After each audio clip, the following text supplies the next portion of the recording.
New proposal would empower the feds to scour the internet, TV, and much, much more for so-called hate speech, and then do something about it. Democratic Senator Ed Markey is pushing this bill, mandating monitoring of anything that the feds suspect may encourage hate crimes. Guy Benson is the political editor for townhall.com and a Fox News contributor. And therein lies the problem, Guy. Who gets to decide what's hateful on the internet, and what will they then do about it under his proposal? Those are the two big questions, and we don't have the answers to those questions, which I think is the root of what's troubling about this. I mean, Megan, you and I both operate in the arena of words and ideas, right? Freedom of expression and thought, that is the coin of our realm. So I really think it is the duty of journalists and people in the media to look at any potential instance of the government coming in and trying to monitor or potentially criminalize thoughts and words.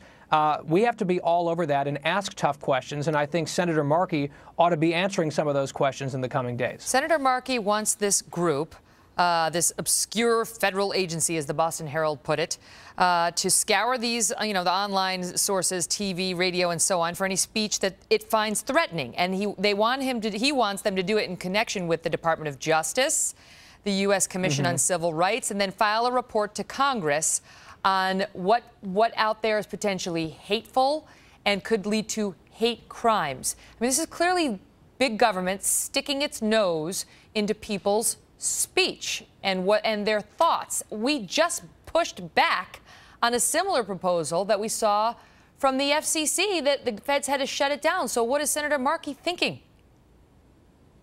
I don't know what he's thinking, and I would love to know what he's thinking. And there's a few issues. I mean, you've been touching on this, Megan, and you're completely right about this. When the government gets involved, there's no criteria here in the bill. What's the template? What's the, when you go down through and check the boxes, what counts as hate speech and who makes those determinations? Well, as you say, it's this abstruse group that no one's ever heard of, buried within the bureaucracy of the federal government. And Markey and his defenders, they'll say, well, the bill says everything has to align with the First Amendment. We're making sure the First Amendment's protected.